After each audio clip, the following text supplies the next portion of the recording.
Hi everybody and welcome back to my channel. So today I am here at the small plot by the park and I've just got a couple of bits and pieces to do really. Firstly, I am going to be taking out the potatoes that are in the bed behind me. I'm going to be putting in some leeks that I have started at home. So let's go and have a quick look. This is the little bed that I harvested out of a couple of weeks ago, and it contains swift potatoes, and as you can see from these ones right at the front, they have unfortunately been a bit demolished by slugs, but I'm hoping that they will still have quite a few potatoes underneath. So I'm going to clear this bed today and I'm going to put in some multisown leeks that I started at home, I think probably in maybe April, probably, yeah, I think so. On this side I actually have two different types of potatoes here. So at the front there are Charlotte, which is a potato I really love. I've got a couple more of these at home as well, but at the back there's maybe 4 Desiree potatoes, which are main crop, so I'm going to leave those in. I will just hill them up, add some compost to them again today before I go, and I might possibly pull these out as well, these Charlotte ones out, but I will, yeah, I'll just have, maybe pull just one and try. Unfortunately, I also have this very beautiful specimen, which is yet another bramble. It is one of the downsides of being next to the wildlife area, is that honestly there are just brambles all of the time. They pop up absolutely everywhere. So I will pull this out while I'm at it as well. In amongst the wildlife area, I've also started to get some flowers. I actually put these nasturtiums in right at the beginning of the season and they started to get completely swamped by all of this, but they're finally coming out and they're looking so pretty. And there are also some sweet peas here, which I actually thought they died because there were, yeah, they just got completely overrun, but they've obviously found a little bit of a flush of life there and they're so pretty. So next year, I think along this bank, I'll show you because it's quite long, to be honest. I just sort of threw them in because I had some extras, but I might try next season actually just putting in a lot more flowers on this front section to see if we can, I guess, just add some colour to the brambles. We do also have, look, here we go. They're coming slowly but surely. They are coming. Some of them are a bit dry, I think, as well, but hopefully we'll actually get some really nice berries from this section later on in the month. Don't think it'll be very long now.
So I have managed to get all of the leeks in. The ones at the front here are a little bit smaller than the ones at the back. I don't really know why, they just kind of took a bit longer to germinate when I first put them in.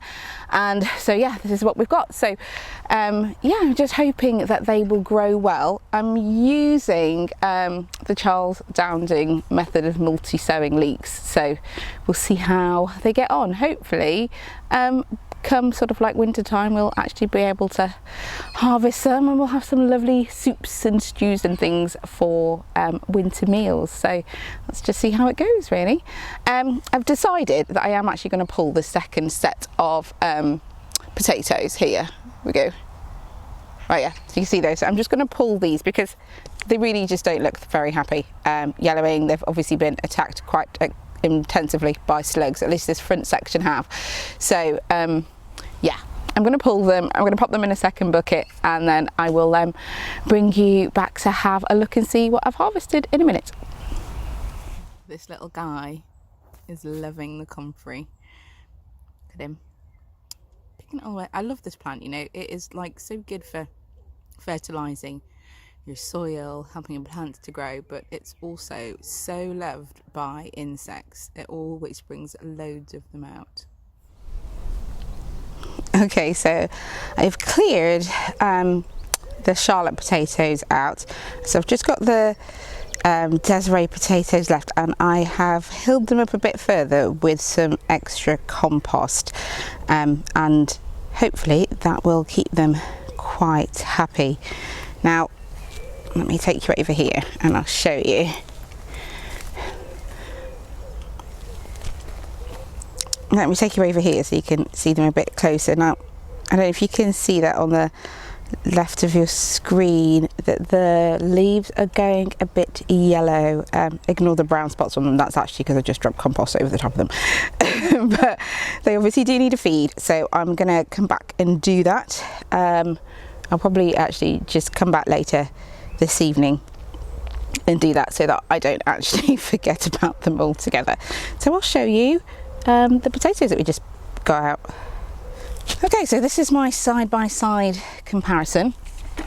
These are the rocket potatoes. There's actually quite a lot in there.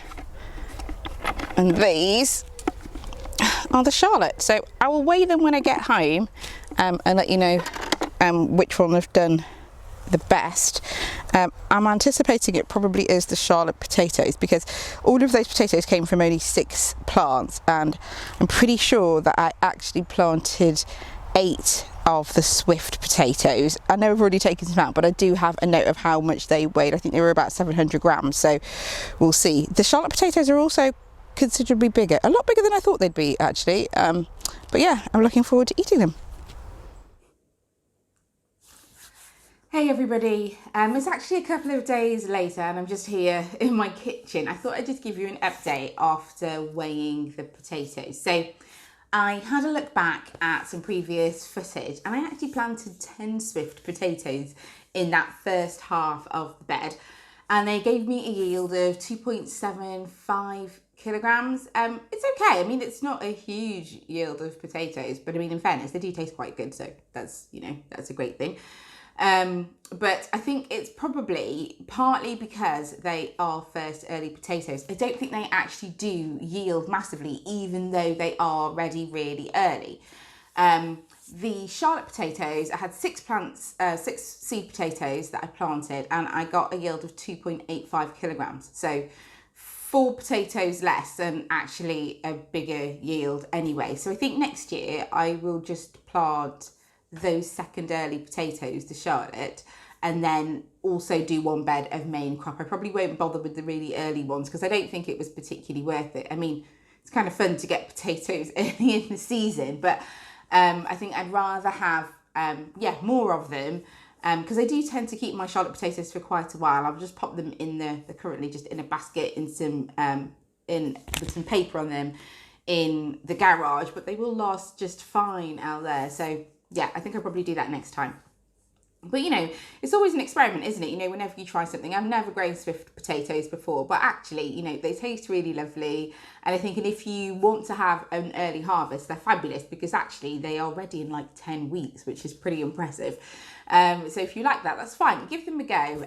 You know, they still do taste lovely. You just got to, I guess, be okay with the fact that you won't get that many potatoes per plant, but they're still definitely worth growing if you wanted super early potatoes. So I hope that you have enjoyed the video. Please do subscribe and make sure that you hit the notification bell so that you are notified of any videos that I put up. I do post every Wednesday. So I will see you this time next week. Thank you so much for watching and take care. Bye bye.